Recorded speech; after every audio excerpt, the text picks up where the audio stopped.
Hey everyone, I wanted to give you guys a channel update as we enter the new year. Don't worry, it's nothing bad, but I do want to change a few things up. As you may know, I upload all of my YouTube videos Saturday mornings at 9 a.m. Central Time.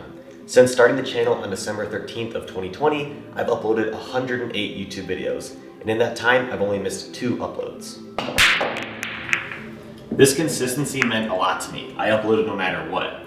I uploaded a video on my birthday, I would prepare videos weeks in advance if I was going on vacation, and when Adobe Premiere would inevitably crash, I stayed up till 4 in the morning to make sure that the video is uploaded on time the next day. So it's with a heavy heart that I've decided to no longer post once a week. Instead, I'll be posting twice a week. Just kidding, sorry to get your hopes up. I liked the pressure and accountability that came with a weekly uploading schedule, but it's gotten to the point now where I just can't sustain it. One of the main reasons is that editing a YouTube video can take upwards of 10 to 12 hours. And if I'm doing that on a weekly basis, it really starts to cut into the time that I have to design and build projects, which leads to another problem. I can't work fast enough to get my projects done in time. I used to have a backlog of content, but now I'm currently working on this bedroom renovation, and I could probably put out a demolition video, but that leads to my next point. I don't want to piecemeal my content.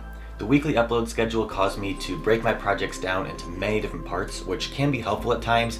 However, I don't want to put a video out just because I committed to a weekly upload schedule. I want to put out quality content. I guess that's what I'm getting at. I'm switching from quantity to quality. And I think my previous videos were still very high quality, but you get the point. For instance, this bedroom renovation will probably be shown in 1 to 2 parts, rather than being broken down into 10 different episodes.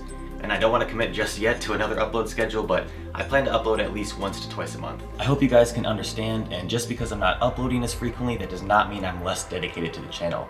If anything, I'm more dedicated and have big plans for 2023. Know that I never take for granted the community that we built here and all the viewership. It means more than you know. So now let's end on a positive note and go over some 2022 channel stats. In 2022, the channel received over 2.3 million views, 174,000 watch hours, and I gained over 22,000 subscribers. I actually started the year with less than 1,000. And for those of you that stayed till the end, I'll give you one little extra nugget. I actually was able to monetize the channel in March of 2022, and since then I've been able to make over $13,000 through AdSense here on YouTube. So thank you very much, because without you that wouldn't even be possible. And as always, thanks for watching and happy building. See you next time.